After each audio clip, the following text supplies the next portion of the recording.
Ahogy látom, ez a mai bringádán se fog túlságosan összejönni. Jártatok már így?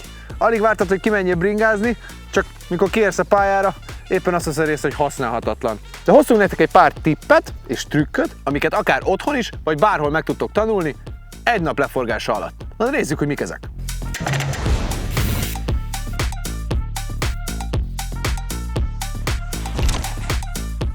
Legelső, tök basic, wheelie, vagyis magyarul egykerekezés. Ezt meg fogjuk nézni először ülve, majd állva is. Amit így első körben tudnénk ajánlani hozzá, egy enyhe emelkedő felfelé, ugyanis sokkal könnyebb úgy megtartani a lendületet, illetve a tekerésnek az intenzitását, hogy van egy pici ellenhatásunk ugye az emelkedő miatt, de nézzük is ezt a gyakorlatban, hogy néz ki. Az ülve való egykerekezéshez, ha dropperrel vagy nem dropperrel vagy, érdemes nem kopra engedett üléssel kezdeni, hanem egy ilyen közepesen emelt állapotú üléssel.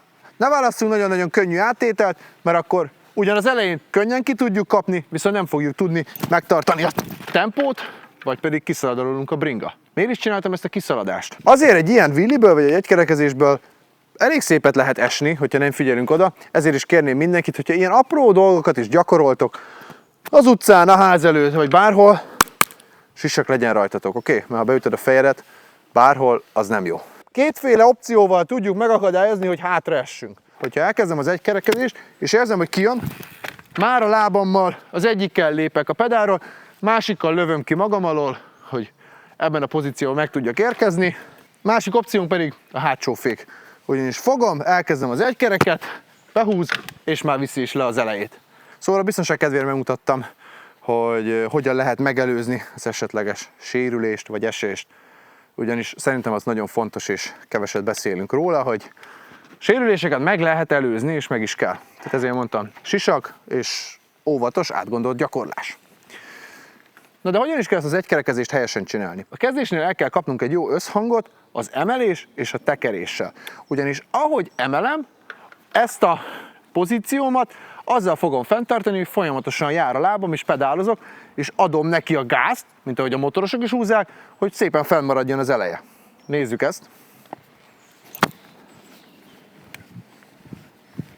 No de, milyen hibák lehetnek közte? Testtartás.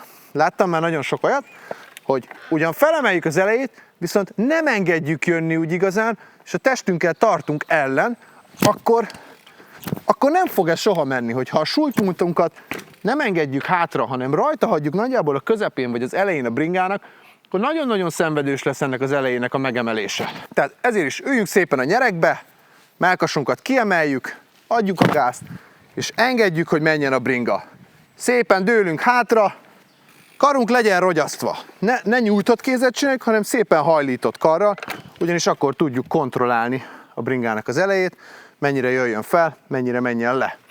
Még egy pro tip, amit én szoktam csinálni, picit kiviszem a térdeimet, ezáltal engedem a bringát jobbra, illetve balra mozogni, hogy minél inkább egyensúlyba tudjak maradni, plusz, hogyha nagyon hosszút szeretnék egykerekezni, mondjuk innen oda fel, akkor tudjam irányítani is ezt.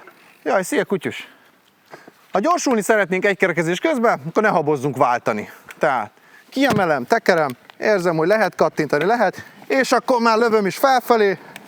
Nos, a kondíciók miatt ennyi fért bele ebbe a mai videóba, azért remélem hasznos volt, tudtam nektek segíteni. Ha bármi kérdésetek merül fel ezekkel a mozdulatokkal, nyugodtan keressetek meg, igyekszem minden inkább rá válaszolni, vagy pötyögjétek be a komment szekcióba, a következő részbe ránézünk, és megválaszolom őket. Ha nem szeretnétek lemaradni, iratkozzatok fel a csatornára, és találkozunk a következő részben is. Sziasztok!